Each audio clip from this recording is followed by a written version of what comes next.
बाबा साहब ने बोला है जो चीज़ मांगने से नहीं मिलती उसको छीन लो, तो हमने ये मंदिर को छीन के बौद्ध विहार बना दिया। बाबा साहब डॉक्टर अंबेडकर ने कहा था, शिक्षित बनो, संगठित रहो और संघर्ष करो। उनके 3 वाक्य हमें संघर्ष करने और अपने अधिकार को पाने के लिए प्रेरित करते हैं।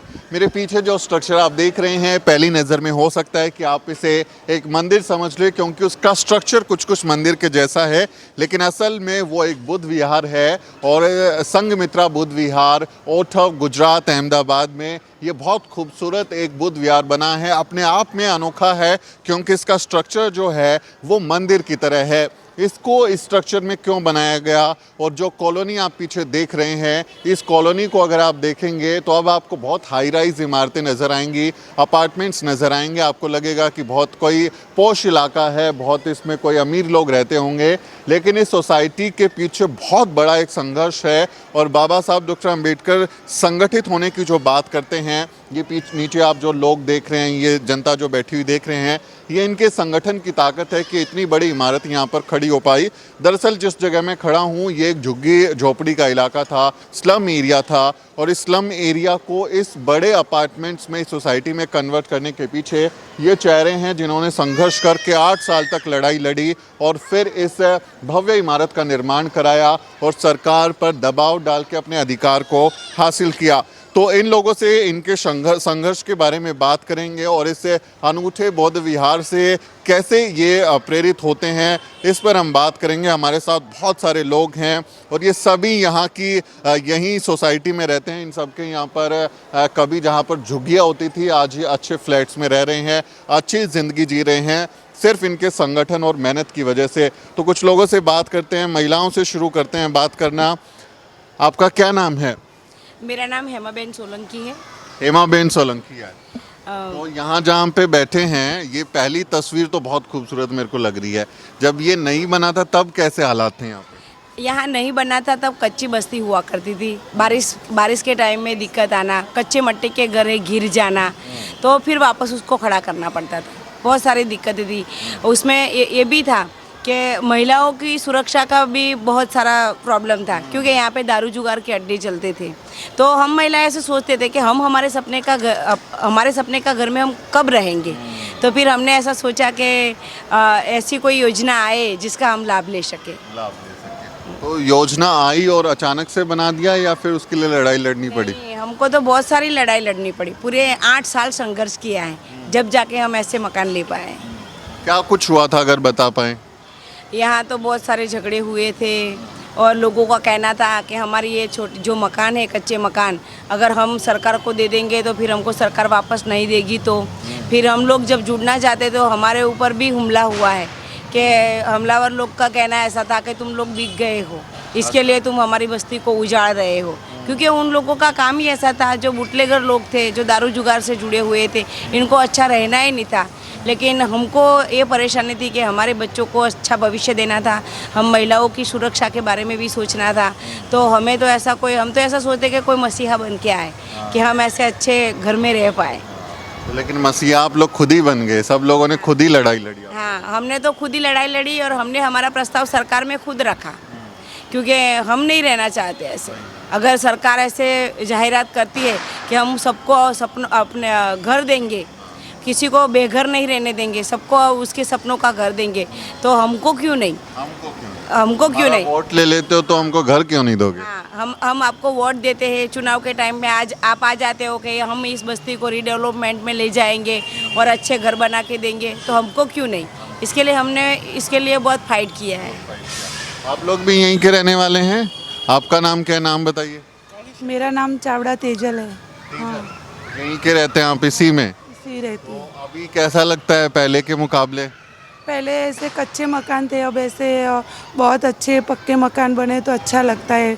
सभी लोगों ने बहुत संघर्ष किया है, इसके अच्छा लगता है। अच्छा लगता है आपको? आपका नाम क्या है? परमार खुशी। खुशी, क्या करती हैं खुशी आप? मैं 11th में हूँ। स्कूल जाती हैं? अच्छा। स्कूल में तो बहुत मज़े आते हैं, मेरे को तो अपने स्कूल के दिन बहुत याद आते हैं। तो आपका स्कूल इधर ही है सोसाइटी के पास में कि कहीं और जाना पड़ता है? निकोल में है। अच्छा।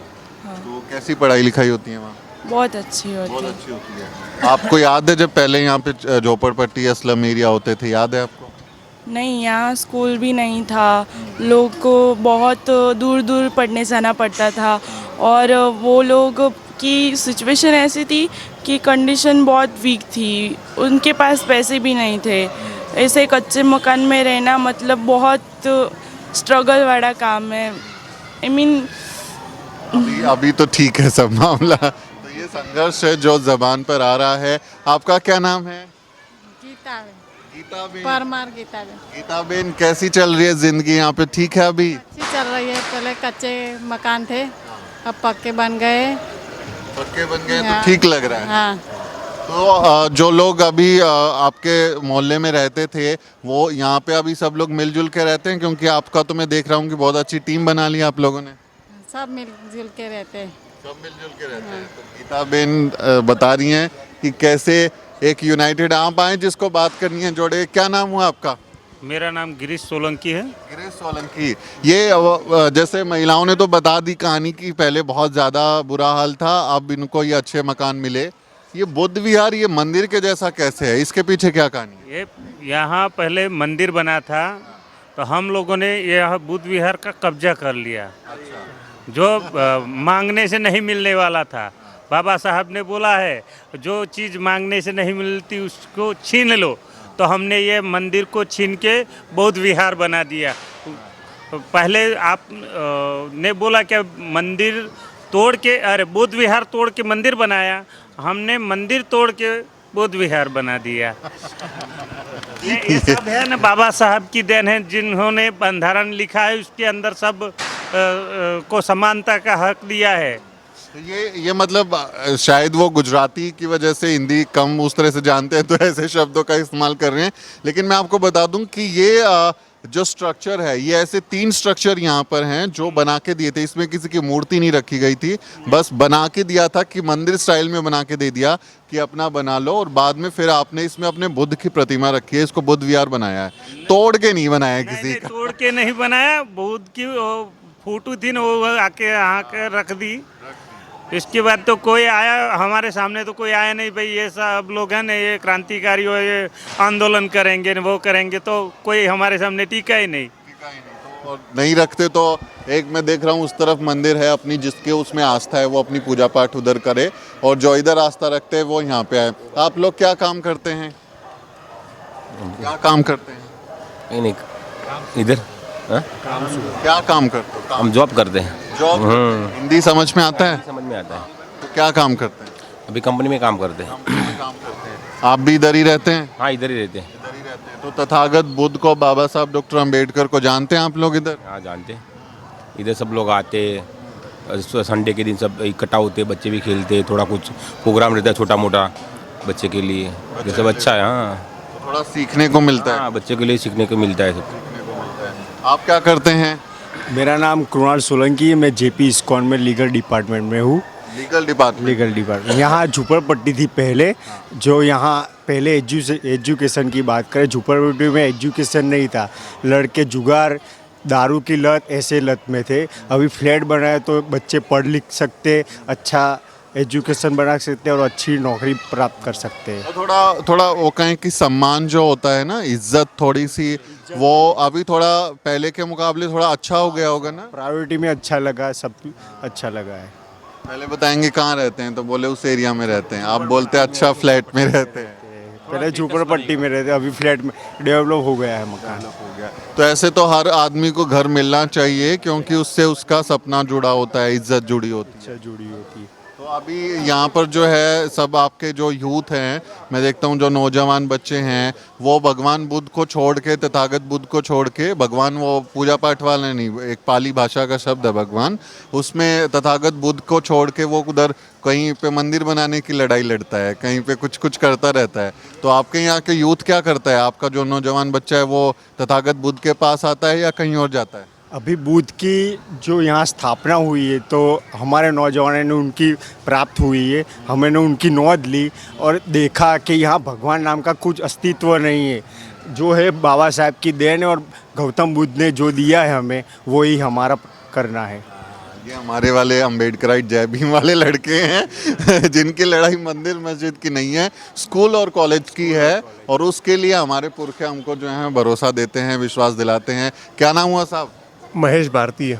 महेश भारतीय। ये देखिए, बाबा साहब ने कहा था मैं पहले और आखिर में भारतीय हूँ, और वो भारतीय शब्द आपने अपने नाम के साथ जोड़ा है। तो भारत का जो कल्पना होती है उसी से सवाल बना देता हूँ मैं, मेरा काम सवाल बनाना है। तो भारत की जो कल्पना है कि एक ऐसा देश होगा जहाँ पर सब लोग बराबरी से रहेंगे, गरीबी नहीं होगी, छुआछूत नहीं होगा, अंधविश्वास नहीं होगा। तो ऐसा बाबा साहब के सपनों का भारत तो नहीं बन पाया, आप लोगों ने कॉलोनी ज़रूर बना ली थोड़ी सी। जी, हम सभी जो लोग यहाँ पर मिलकर जो बुद्ध विहार जो बनाया है ना, उसमें ऐसा है कि यहाँ पे छोटे बड़े मंदिर भी थे, तो बिल्डर ने, उनका काम बहुत बढ़िया है। देखिए, पहले तो ये सब कि ऐसी कॉलोनी आपको अहमदाबाद के और जो एरिया है ना वहाँ पे देखने को नहीं मिलेगी। वो हमने इसके लिए बहुत ही संघर्ष किया है और हमने मांग के लिया है कि ये झोपड़ा पुनर्वसन जो योजना होती है ना, PPP, पब्लिक प्राइवेट पार्टनरशिप, उसके तहत लोगों को क्या हक और अधिकार मिलते हैं वो लोग जानते ही नहीं है, लेकिन हम सब ने मिलकर इनका पूरा उपयोग किया है और ये बनवाया है। और बुद्ध विहार की बात करें तो यहाँ पे जो मंदिर थे ना, उसका जो फेसिंग था वो ईस्ट पूर्व दिशा में था। तो जनरली जो लोग धार्मिक होते हैं, हिंदू धर्म के अंदर आस्था रखते हैं, वो लोगों का मानना ऐसा होता है, इसका जो फेसिंग था वो पश्चिम की तरफ। उनका होता है कि सूर्योदय की तरफ चाहिए, सूरज उगेगा तो उस तरफ देखें। तो ये ऐसा था, तो यहाँ पे कोई ने, किसी ने भी कोई इंटरेस्ट नहीं लिया। अच्छा। फिर हमारे जो जसवंत भाई है, तो उन्होंने बोला कि महेश भाई, अपने बुद्ध विहार अगर बनाना है तो अपने पास बहुत ही बढ़िया अपॉर्चुनिटी है। तो मैंने बोला ये अपॉर्चुनिटी अपने हाथ से जाना ही नहीं चाहिए। तो जसवंत भाई और कार्तिक यहाँ पे बैठे थे, वो दोनों ने मिलकर तथागत गौतम बुद्ध का जो फोटो था वो विहार में रख दिया और ऊपर पंचशील पताका लहरा दिया। उसके बाद में हमने थोड़ा उसके ऊपर वर्क शुरू किया और उसको प्रॉपर तरीके से बुद्ध विहार बनाया। हालांकि हम ऊपर का जो भाग था ना वो स्तूप के टाइप में बनवाना चाहते थे, लेकिन एक दो दोस्तों से मिले तो उन्होंने हमको बताया कि बोधि गया जो है उसका ऊपर का जो स्ट्रक्चर है वो कुछ ऐसा ही है। फिर हमने मन बना लिया कि इसको भी चेंज नहीं करना है, इसको ऐसा ही रखना है और इसका कलर ऐसा करना है कि लोगों को दूर से भी लगे कि ये बुद्ध विहार है। तो पंचशील के झंडे में आपने रंग दिया। हम देख रहे थे वो जो बता रहे थे ना भाई साहब की जो है हमारे, अभी मैं वडनगर गया था आपके यहाँ पे, प्रधानमंत्री नरेंद्र मोदी के नाम से जगह जानी जाती है, लेकिन उसका इतिहास हमारे लोगों का है। उसमें 55 फीट नीचे खोदा गया तो बुद्ध विहार निकले हैं। हीनयान परंपरा के 2 बुद्ध विहारों को खोदा गया और जो ह्यूनसांग थे, चीनी यात्रियों, किताब में लिख के गए हैं कि जब वो आए थे यहाँ पर तो यहाँ पे 10 से ज़्यादा बुद्ध विहार थे। तो हमारा तो इतिहास रहा है, ज़मीन के नीचे दबा हुआ है। हमारे जो मठ हैं, हमारे जो विहार थे, उनको दबा दिया और अपने मंदिर खड़े कर दिए। आप लोगों ने उस विचारधारा को भी चैलेंज किया है। हाँ, बिल्कुल। यूट्यूब पे एक चैनल है बोधिसत्व, मैं उसको फॉलो भी करता हूँ और उसके वीडियो भी देखता हूँ। बहुत अच्छा काम करते हैं, हमने एक बार उनको यूट्यूब मीट में बुलाया था। हाँ, बहुत बढ़िया काम करते हैं कि भारत के अंदर जितनी भी ये जैसी विरासत है, बौद्ध विरासत, वो उनको खोज कर निकालते हैं और लोगों तक उनकी जानकारी पहुँचाते हैं। तो उनका एक वीडियो ये भी था वडनगर का, कि जिसके अंदर पुरातत्व और ऐतिहासिक इतिहासकारों के जो विभाग है वो लोग वहाँ पर खुदाई कर रहे थे और वहाँ पे उनको मिली बौद्ध विरासत। मतलब भारत में आप जहाँ भी खोदोगे बुद्ध ही बुद्ध मिलेंगे, बुद्ध ही बुद्ध मिलेंगे। कह रहे थे ना कि अभी पिछले दिनों बहुत मंदिरों की खुदाई हुई, बोले कि वो फव्वारा निकल गया तो बोले ये उनका कोई पूजनीय देवता का अंग है, वो उसको उस तरह से बता रहे थे। तो हम उनसे कह रहे थे कि थोड़ा गहरा खोदिए तो 2-4 फीट और नीचे जाइए तो आपको पता चलेगा कि क्या है ये। जी बिल्कुल। तो इस तरह से बुद्ध विहार का निर्माण हुआ और फिर हमारे जसवंत भाई है ना, ये बुद्ध विहार जो बनाने के लिए जो बहुत ज़्यादा जिन्होंने मेहनत की है वो जसवंत भाई ने की है। ये यहाँ पे जो चैलिंग जाली लगी है, जो पूरा ये बागीचा है, उसकी देख रेख अच्छी तरह से हो सके, ये विहार की देख रेख अच्छी तरह से हो सके, उसके लिए उसके अगल में जो बाजू में चारों तरफ जो जाली लगी है, और विहार का भी जो कलर करने का बाकी था, कलर काम बाकी था, और ये मूर्ति वगैरह जो हमने फाइबर की बनवाई तथागत की, उसके लिए जसवंत भाई की बहुत बड़ी मेहनत रही है और जसवंत भाई को इसको बहुत बड़ा श्रेय जाता है। बिल्कुल जसवंत भाई, बधाई। और मैं एक बात और बता दूं आपके पास आने से पहले कि मैं दिल्ली में रहता हूं, दिल्ली, नोएडा, बम्बई, अलग अलग बड़े शहरों में घूमते हैं, रहते हैं। आपकी जो इमारत है बिल्डिंग की, इससे भी बहुत बड़ी बड़ी इमारतें हैं, बहुत बड़ी बड़ी सोसाइटी हैं। मैंने अपनी ज़िंदगी में पहली एक सोसाइटी देखी है जिस सोसाइटी के अंदर बुद्ध विहार है। तो ये बहुत बड़ी बात है, आप लोगों ने अपनी संस्कृति को स्थापित कर दिया। मैंने अपनी ज़िंदगी में कोई सोसाइटी ऐसी नहीं देखी। मंदिर सब जगह हैं, सबने बना दिया है, तो इसके लिए बधाई। कैसे आप लोगों ने सोचा था, क्या तैयारी की इसके लिए? तैयारी तो इसके लिए कुछ नहीं थी, लेकिन हम लोगों को जो ओबीसी समाज के जो गरीब लोग हैं ना, जो पटनी समाज, द्विभुजक समाज बोलते हैं, उन्होंने बहुत सपोर्ट किया हमको इसमें। तो सिर्फ दलित लोगों का ये नहीं कि कोई ये कह दे कि हाँ ये तो बाबा साहब को मानते हैं, उन्होंने बौद्ध धर्म अपनाया था तो ठीक है, सब लोगों ने मिलकर बनाया। क्योंकि उनके लिए जो मकान थे ना उनके, वो हमने दिलवाए। संविधान के लड़के संघर्ष करके 8 साल, क्योंकि वो पढ़े लिखे नहीं है, वो द्विभुजक समाज है जो पढ़े लिखे नहीं है, तो उनको हमने उनका हक अधिकार दिलवाया, उनको मकान दिलवाया। तो उन्होंने हमको सपोर्ट किया कि तुम्हारा बुद्ध विहार से तुम्हारी जो शक्ति है ये वो है, इससे वो मकान मिला तो हम सपोर्ट करेंगे, तो उन्होंने हमको सपोर्ट किया। तो जहाँ से उनको अधिकार मिला है, और तथागत बुद्ध का तो संदेश ही यही है, आत्मदीपो भवः, बी योर ओन लाइट। आपको अपना दीपक स्वयं बनना है, अगर रोशनी चाहिए, किसी के पीछे नहीं भागना है। तो यहाँ से मुझे लगता है एक वैचारिक क्रांति भी कर रहे हैं आप लोग। हाँ। तो यहाँ पे इकट्ठा होते हैं लोग, आपस में जो हमारे मुद्दे हैं उन पर बातचीत करते हैं, तथागत की शिक्षाओं पर भी बात करते हैं। हाँ, हर संडे को करते हैं हम इधर। तो बहुत ज़रूरी है। और अब एक और ज़रूरी शख्स के पास हम आते हैं। नरेंद्र भाई हमारे साथ में हैं, और बाबा साहब डॉक्टर अंबेडकर एक वकील थे, और एक वकील ने हमारी पूरी ज़िंदगी बदल दी, हमारी पीढ़ियों का भविष्य बदल दिया। और एक वकील यहाँ पर है नरेंद्र भाई, जिन्होंने इन लोगों की ज़िंदगी बदलने में एक बड़ी भूमिका निभाई है। तो लीगली अगर हम समझे नरेंद्र भाई, कैसा चैलेंज था ये काम करना, और कैसे आप लोगों ने इसको हकीकत में बनाया? सुमित, अगर इस औढव की, ये इंदिरा नगर की आवास की बात करें तो इसमें 1600 मकान है। तो समझो कि SC ST OBC की सारी कम्युनिटी इस एरिया में रहती थी। उन सबको इकट्ठा करके, इन सबको समझा के, सबके डॉक्यूमेंट्स लेने, ये सारा काम जो है यहाँ की औढव टीम थी, बेखूबी किया उन्होंने।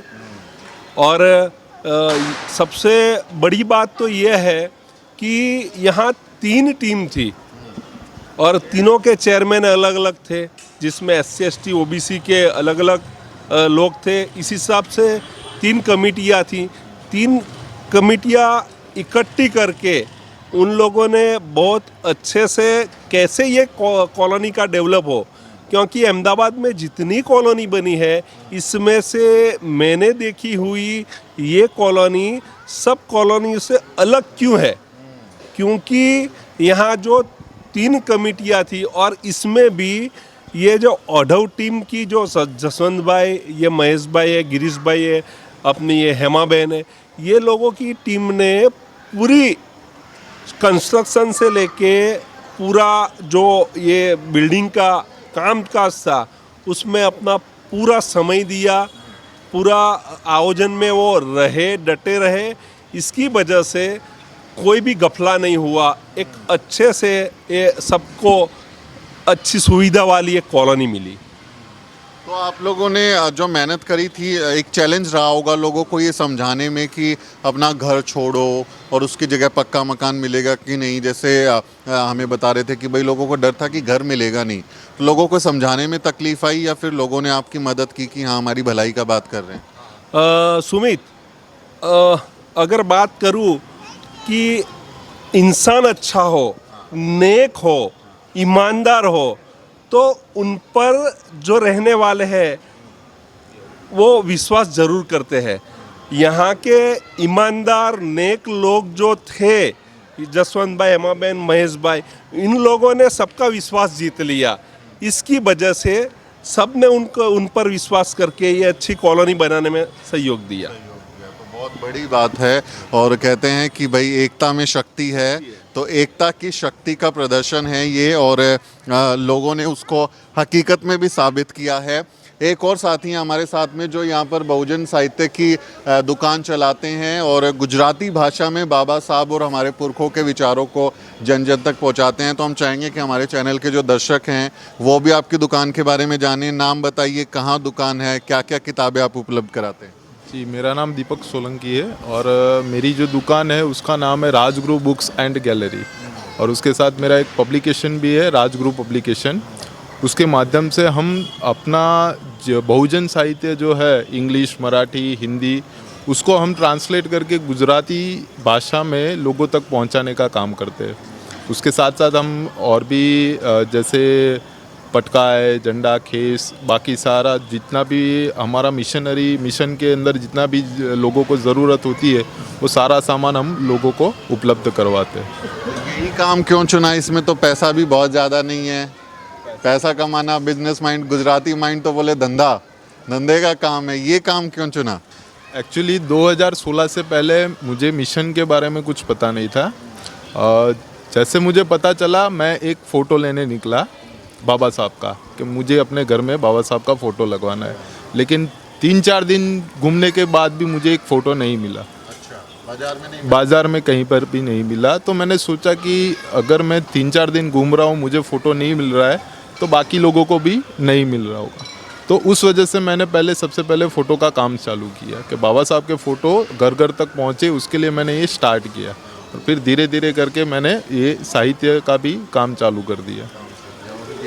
प्रेरित करने वाली कहानी है कि हम अपने पुरखों से भी जुड़े रहें, विचारों से भी जुड़े रहें और उसको, संस्कृति को पहुंचाएं भी। वो ऐसे बुद्ध विहारों के ज़रिए हमारे जो पुरखों ने लिख दिया उसको आगे पहुंचा कर करें, क्योंकि बाबा साहब डॉक्टर अंबेडकर कहते हैं कि जिस तरह से एक पौधे को पानी की ज़रूरत होती है, वैसे ही एक विचार को प्रचार प्रसार की ज़रूरत होती है, यानी उसको दूसरे लोगों तक पहुंचाना होगा। वरना जैसे बिना पानी के पौधा मर जाता है, वैसे विचार भी मर जाते हैं अगर उनको कोई प्रचारित ना करे, उनको कोई आगे ना बढ़ाए। तो ये विचार है, ये क्रांति है। बाबा साहेब डॉक्टर अंबेडकर, राष्ट्रपिता ज्योतिबा फुले, पेरियार साहब, मान्यवर कांशीराम साहेब, माता सावित्रीबाई फुले, ऐसे अनेकों हमारे महापुरुष और महामहिलाएं हैं, तथागत बुद्ध की प्रेरणा है, जिन्होंने ये संघर्ष करने की शक्ति दी और इस संघर्ष करने की सामूहिक शक्ति ने इतना शानदार अपार्टमेंट बनाकर दिखा दिया। तो इसके लिए इन सबको बधाई। और आपसे भी अपील है कि अपने आसपास के लोगों को समझाएं और उनसे बात करें। और इस कहानी से अगर आपने कुछ सीखा है तो कमेंट करके ज़रूर बताएं। आपसे ये भी अपील है कि इस वीडियो को अन्य लोगों के साथ शेयर करें ताकि वो भी कोई सीख ले सकें, प्रेरित हो सकें। और आपसे आखिरी अपील, हमारे चैनल को सब्सक्राइब ज़रूर करें ताकि हम आप तक ऐसी दिलचस्प और प्रेरणादायक कहानी पहुंचाते रहे। मेरा नाम सुमित चौहान है और इस वीडियो स्टोरी में मेरी मदद कर रहे हैं मेरे सहयोगी मोहित कुमार। अगले किसी वीडियो में मुलाकात होगी दोस्तों।